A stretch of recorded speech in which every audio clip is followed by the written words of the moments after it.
السلام عليكم البنات، كي دايرين؟ لاباس عليكم؟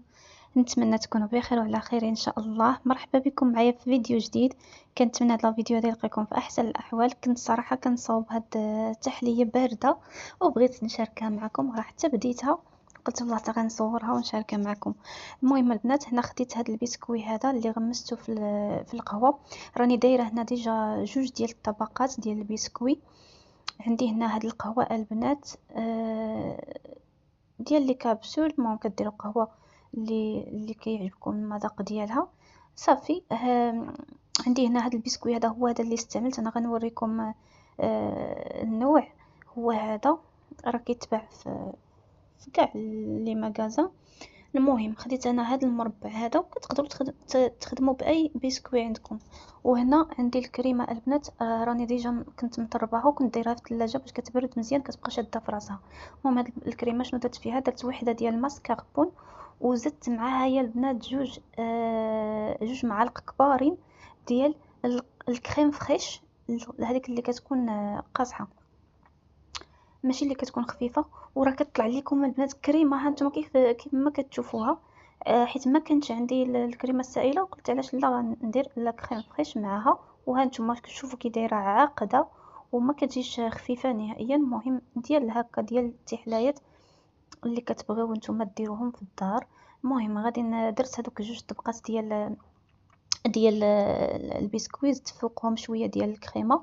وعندي هنا البنات الخوخ مقطع هكا شرائح صغيورين، ويكونوا رقاق بزاف باش ما كتجيكمش ديك الطبقه ديال الفخوي مثلا غليظه. وتقدروا ديروا اي فخوي عندكم. دابا راه الصيف وتبارك الله يعني موجود لي فخوي كاملين كاينين بكثره. تقدروا ديروا اي فاكهه يعني نتوما كتفضلوها. كتجي حتى بالمانغا البنات، كتجي خطيره بزاف بزاف بزاف. كتعجبني الصراحه، غير ما كانتش عندي متوفره هاد النهار في الدار، فقلت ندير الخوخ. المهم اي فاكهه عندكم متوفره تقدروا ديروها هكا. المهم كنديرها بهذا الشكل هذا هكا، شرائح صغار كنعمرها مزيان. وكيف ما قلت لكم ديروا اي فاكهه. اي فوالا. المهم هادشي اللي كاين. درت هاد الطبقه ديال الفخوي ديال الخوخ، وغادي نضيف الطبقه الثالثه ديال البسكويت تاعي. غادي نغمسو بهاد الطريقه كيف ما كتشوفوا، وغنضيفو على هاد الخوخ هكا بهاد الشكل. انا خديت هاد المول البنات راه مربع. تقدروا تستعملوا اي مول نتوما عندكم في الدار متوفر، ماشي بالضروره هكا مربع بغيتوه. المهم اي مول عندكم متوفر تقدروا ديروه هكا. المهم كنكمل بهاد الطريقه البسكوي ديالي كامل حتى نسالي نغطي هذاك الخوخ اللي عندي.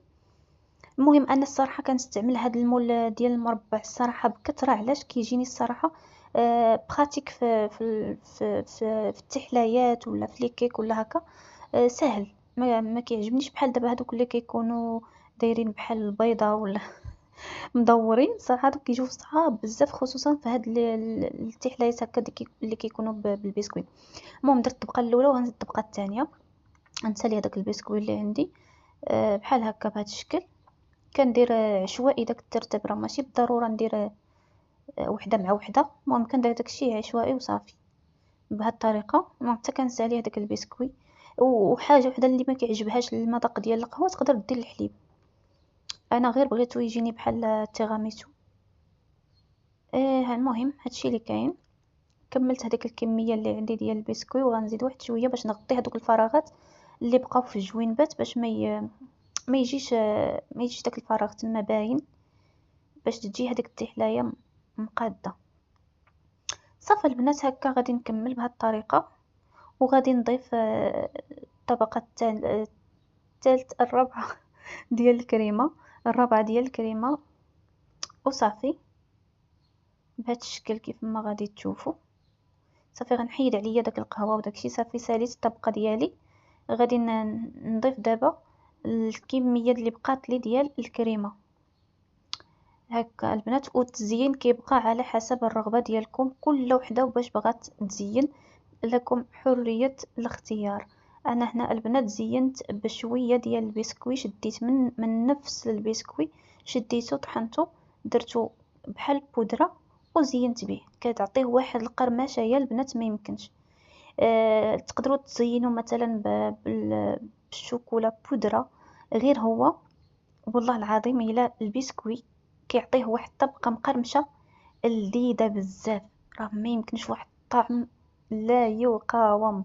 جربوها بالبسكوي، حيت راكم عارفين كاملين مجربين.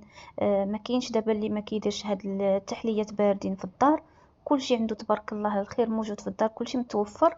يعني جربتو ديال الشوكولا يعني بودره، جربوا ديال البسكوي هكا مطحون بودره، راه ما نعاودش لكم واحد المذاق وواحد القرمشه اللي كتعطيها فاش كتبرد، فاش كتدخلوها للثلاجه. المهم اقل حاجه تدخلوها للثلاجه واحد المده ديال ساعتين البنات باش كتشد في راسها، وكتجي داك البسكوي كيجي مقرمش. وقبل ما تدخلوها للثلاجه غطيوها ببلاستيك غذائي باش ما كديرش لكم ديك الريحه ديال الثلاجه فيها، الا كانت الثلاجه ديالكم كدير ديك الريحه.